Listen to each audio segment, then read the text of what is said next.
নমস্কার, আশা করি প্রত্যেকে ভালো আছেন, সুস্থ আছেন। আজকে একটি দুর্দান্ত খবর আপনাদের সাথে শেয়ার করব।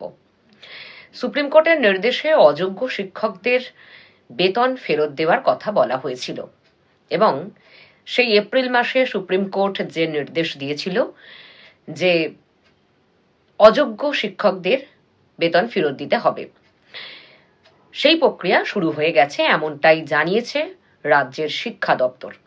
এবং তারা হলফনামা দিয়ে জানিয়ে দিয়েছে সুপ্রিম কোর্টেও যে তারা এই প্রক্রিয়া শুরু করে দিয়েছে। 31শে ডিসেম্বর 2025 এই তারিখেই নাকি রাজ্য সরকার প্রত্যেকটা জেলায় এই নির্দেশিকা, সুপ্রিম কোর্টের যে নির্দেশ ছিল সেই নির্দেশিকা পাঠিয়ে দিয়েছে। অর্থাৎ কারা অযোগ্য শিক্ষক সেটা চিহ্নিত করে তাদের বেতন এবার ফেরত আসতে চলেছে এবং এই প্রত্যেকটা যে জেলায় এই নির্দেশিকা পাঠানো হয়েছে এবং তার পরবর্তীতে যে কার্যক্রমটা হবে সেটা স্কুলের যে ইন্সপেক্টর তিনি করবেন, তার উপর যে সম্পূর্ণ দায়িত্ব আছে। তো একদিক থেকে খুব ভালো বিষয় যে বেতন অযোগ্যদের কাছ থেকে বেতন যে ফেরত নেওয়া হচ্ছে, রাজ্যের কোষাগারের টাকা, আমার আপনার টাকা, সেটা খুবই ভালো বিষয় যে কেন আমার আপনার টাকা একজন অযোগ্য ব্যক্তির কাছে থাকবে যিনি দুর্নীতি করে চাকরি পেয়েছিলেন। কিন্তু বিষয়টা হচ্ছে যে তিনি দুর্নীতি করে চাকরিটা পেয়েছিলেন, কিন্তু তাকে আসলে এটাতে সাহায্য কি করেছিলেন তাদেরও যদি নাম আসতো খুব ভালো হতো। কারণ অযোগ্যদের তালিকা আমরা দেখতে পেয়েছি, অযোগ্যদের যে লিস্ট প্রকাশিত হয়েছে, সুতরাং যারা করিয়েছিল তাদেরও নাম যদি দেখতে পেতাম তাহলে হয়তো আরো বেশি খুশি হতাম। কারণ যেমন কারণ ছাড়া কার্য হয় না, তাই তো? মানে এমনি এমনি তো কার্যটা হয় না, তার পিছনে তো কিছু কারণ থাকে এবং সেটাতে কেউ করায় সাধারণ মানুষকে। ফলে যারা দুর্নীতি করেছিল তাদের তো শাস্তি অবশ্যই ভোগ করতে হচ্ছে, কারণ তারা যে ঘুষ দিয়ে চাকরি পেয়েছিল তার পরবর্তীতে সরকার যে বেতন দিয়েছে সেই বেতনও তাদেরকে ফেরত দিতে হচ্ছে।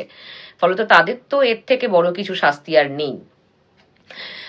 তো ঠিক আছে, কিন্তু ওই যে বললাম যে যারা এই প্রকৃত হয়তো দুর্নীতিকারী, যারা প্রকৃত দুর্নীতি করেছে তাদের নাম হয়তো আমরা কখনোই দেখতে পাবো না।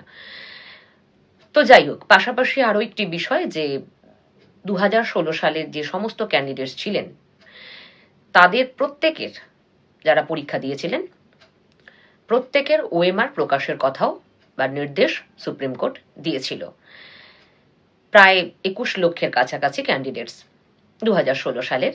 কিন্তু এখন যেহেতু সেকেন্ড এসএলএসটির নিয়োগ প্রক্রিয়া চলছে, একাদশ দ্বাদশের রেজাল্ট আমরা দেখতে পেয়েছি এবং নবম দশমের তো খুব শীঘ্রই শুরু হতে চলেছে ইন্টারভিউ এবং তারপরই খুব শীঘ্রই ফলও প্রকাশ করা হবে, মানে যেটা ফাইনাল লিস্ট প্রকাশ করা হবে এবং গ্রুপ সি গ্রুপ ডির যে ডেট ঘোষিত হয়ে গেছে কবে পরীক্ষা হতে চলেছে। ফলে এখন এই এত ওএমআর আপলোড করতে পারবে না রাজ্য সরকার বা কমিশন, এমনটাই জানিয়েছে সুপ্রিম কোর্টে।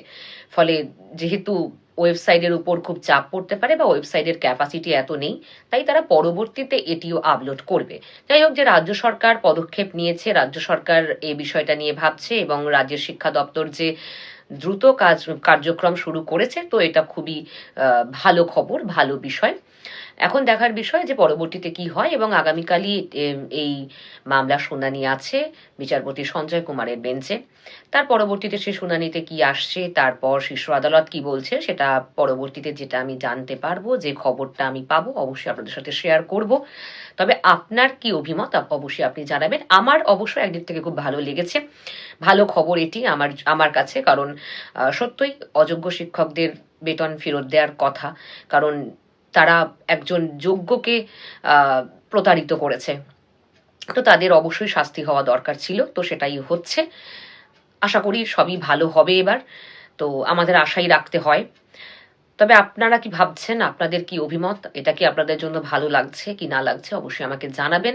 সকলে ভালো থাকবেন, দেখা হবে আবার অন্য কোনো ভিডিওতে। ধন্যবাদ।